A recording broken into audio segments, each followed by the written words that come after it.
महाविकास आघाडीत बिघाडी. ऐकून ऐकून पानसट झालेलं एक गुळगुळीत वाक्य. अयोध्येच्या राम मंदिरातल्या दान चोरीवरून सध्या मोठा वादंग सुरू आहे. यात राज्यातल्या उद्धव सेनेनं आपला राग भर पावसामध्ये रामरक्षा आंदोलन करून बाहेर काढला. उद्धव ठाकरेंचं रामावरचं प्रेम तर व्यक्त झालं, पण काँग्रेस आणि राष्ट्रवादीचं काय? ते उद्धव ठाकरेंच्या आंदोलनामध्ये सामील झालेच नाही. उलट काँग्रेसने त्यांचं वेगळं आंदोलन केलं आणि भाजप सरकारच्या विरोधातला आपला रोष व्यक्त केला. शरद पवारांच्या राष्ट्रवादीने मात्र एवढ्या मोठ्या घटनेनंतर ना तीव्र निषेध केला ना कुठलं आंदोलन. नेहमीप्रमाणे सरकार धार्जिणी भूमिका घेतली. एवढंच काय, भाजपचा सहकारी पक्ष असलेल्या एकनाथ शिंदे यांची त्यांच्या दालनामध्ये जाऊन याच शरद पवार यांनी नुकतीच भेट घेतली होती. त्यावरून काय चिखलफेक झाली हे आपण पाहिलंच. या व्हिडिओमध्ये आम्ही हेच सांगणार आहोत की ज्या मुद्द्यावरती सरकारला घेरण्याची चांगली संधी मिळते त्यावेळी मविया कशी माती खाते. प्रश्न हेच आहेत की राम मंदिरातील दान चोरीवरून महाविकास आघाडीमध्ये बेबनाव आहे का? काँग्रेस आणि उद्धव सेनेने वेगवेगळी आंदोलनं केली, त्याची कारणं काय? राम मंदिर दान चोरी शरद पवारांच्या दृष्टीने काहीच महत्वाची नाहीये का? की सरकारला विरोधच करायचा नाहीये? सगळ्याचं विश्लेषण करूया या व्हिडिओमध्ये. तेव्हा पूर्ण पहा आणि चॅनलला सबस्क्राईब करा. नमस्कार, मी प्रदीप. मूड फ्रेश करणाऱ्या मराठी मूडमध्ये आपल्या सगळ्यांचं स्वागत.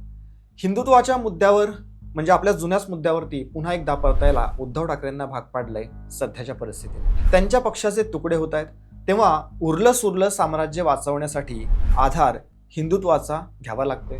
पण तिथंही त्यांचं नशीब खोटंच निघालंय, कारण ते ज्या महाविकास आघाडीमध्ये आहेत त्यातले पक्ष सुद्धा त्यांना साथ देत नाहीयेत. मवियातले पक्ष विरुद्ध दिशांनी जात आहेत. उद्धव ठाकरेंनी मुंबईत रामरक्षा आंदोलन केलं, तर काँग्रेसने रघुपती राघव राजाराम सत्याग्रह. जर का एकत्र आंदोलन केलं असतं तर प्रचंड प्रतिसाद मिळाला असता.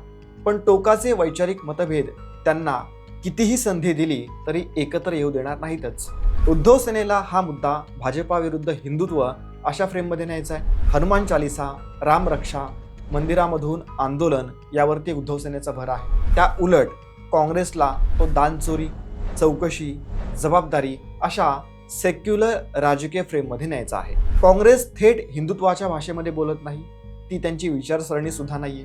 पण दानाची चोरी, हायकोर्टाच्या न्यायाधीशांमार्फत चौकशी असे मुद्दे काँग्रेसकडून मांडले जातात. उत्तर प्रदेशामध्ये काँग्रेस सद्बुद्धी पदयात्राही काढते.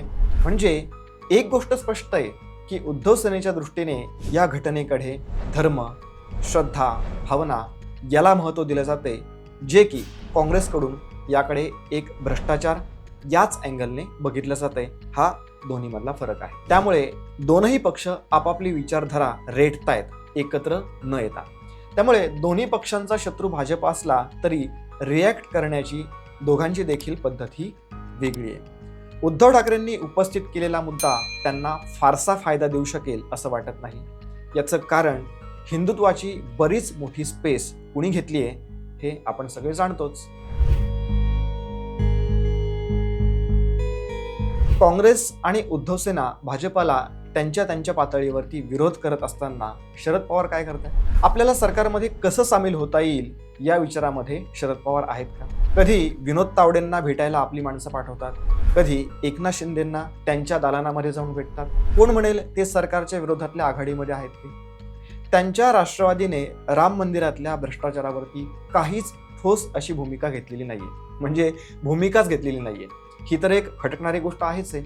पण त्यांनी एकनाथ शिंदेंची भेट घेतली ही देखील सहकारी पक्ष उद्धव सेनेला डिवचण्याची कृती वाटते. आणि वेळही कशी निवडली बघा. आत्ताच उद्धव सेनेचे 6 खासदार फुटले, 1 आमदार फुटला. आता शरद पवारांच्या पक्षाची वेळ असल्याचं म्हटलं जातंय. अशातच ते शिंदेंना भेटले. एक लक्षात घ्यायला पाहिजे की उद्धव ठाकरेंसाठी एकनाथ शिंदे किंवा त्यांचा पक्ष केवळ विरोधक नाहीयेत, तर आपल्याला फसवल्याची त्यांची भावना आहे. शरद पवार महाविकास आघाडीमध्ये असल्याने त्यांच्या विरोधात जाहीरपणे काही बोलता येत नाही उद्धव सेनेला. त्यामुळे केवळ नाराजी व्यक्त करण्याशिवाय त्यांच्याकडे सध्या तरी काहीच पर्याय नाही. बरं, हा प्रकार पहिल्यांदा होतोय का? तर असंही नाहीये. तुम्हाला आठवतंय फेब्रुवारी 2025 मध्ये मराठी साहित्य संमेलनाच्या निमित्ताने सरहद या स्वयंसेवी संस्थेने एक कार्यक्रम आयोजित केला होता. त्यात एकनाथ शिंदेंचा सत्कार शरद पवारांच्या हस्ते झाला होता. म्हणजे एकाच आघाडीत राहून आपल्याच सहकारी पक्षाला डिवचायचं आणि सरकारचे गोडवे गायचे दुसऱ्या बाजूने, हे सगळं पवारांचं सुरू आहे. म्हणूनच संजय राऊत यांनी जाहीर नाराजी व्यक्त केली. मागेही जेव्हा महाविकास आघाडीची बैठक झाली होती तेव्हा 60 पैकी 23 आमदार गैरहजर होते.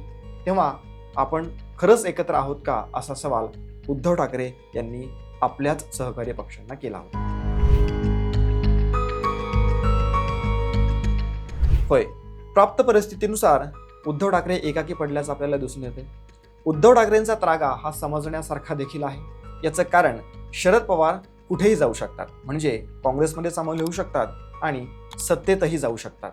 पण त्याही पेक्षा महत्त्वाचं म्हणजे स्वतंत्र राहून आपलं मूल्य कायम देखील ठेवू शकतात, आपल्या सहकाऱ्यांना भ्रमात ठेवून. जसं की काँग्रेससोबत बोलणी सुरू असल्याचं माध्यमांमध्ये चित्र रंगवलं जाते, ज्यावर आम्ही व्हिडिओ सुद्धा केलाय, तो नक्की बघा. म्हणजे महाविकास आघाडीला वाटावं पवार आपल्या सोबत आहेत. दुसरीकडे आपल्या पक्षातल्या जयंत पाटलांसारख्या वरिष्ठ नेत्यांना विनोद तावडेंना भेटायला पाठवतात. कशासाठी? सरकारच्या धोरणांना पाठिंबा देतात, गोडवे गातात आणि उद्धव ठाकरेंना अडचणीत आणतात. काँग्रेस किमान आपल्या विचारसरणीवरती ठाम आहे आणि असतो. शेवटी तो एक राष्ट्रीय पक्ष आहे. उद्धव ठाकरेंची मात्र गोची झालेली आहे. जुना सहकारी पक्ष असलेला भाजपा आता दुरावलेला आहे.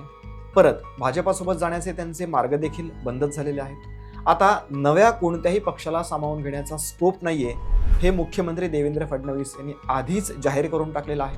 म्हणूनच तर उद्धव ठाकरे वारंवार आपण एक राहायला हवं या आवाहनावरती भर देत आहे. शेवटी काय तर सत्ताधारी भाजपा आणि शिंदेसेना अजून भक्कम होत चाललेली आहे.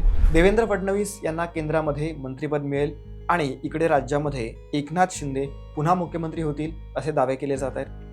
असंही म्हटलं जात आहे की देवेंद्र फडणवीस दिल्लीला गेले तर राज्यात शिंदेंचा पक्ष भाजपात विलीन करून घेतला जाईल आणि नंतरच त्यांना मुख्यमंत्री केलं जाईल. अर्थात या सगळ्या चर्चा आहे. फडणवीस यांच्या केंद्रीय मंत्रिपदाच्या, त्यानंतर एकनाथ शिंदे यांच्या मुख्यमंत्रीपदाच्या, त्यानंतर शरद पवार यांच्या राष्ट्रपती पदाच्या चर्चा या सुरूच राहतील. 2029 मध्ये आपलं सरकार आणणार असल्याचा दावा उद्धव सेनेचा आहे.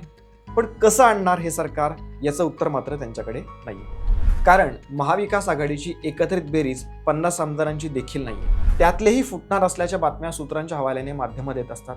तेव्हा 2029 पर्यंत काय घडामोडी होतील हे कुणीच सांगू शकणार नाही. पण सध्या तरी 3 पक्षांच्या 3 भूमिकांवरून त्यांच्यातला समन्वयाचा अभाव हा स्पष्टपणे दिसून आलेला आहे. तुम्हाला काय वाटतं या सगळ्यावरती कमेंट करा आणि व्यक्त व्हा. या व्हिडिओमध्ये इतकंच. जय हिंद, जय महाराष्ट्र.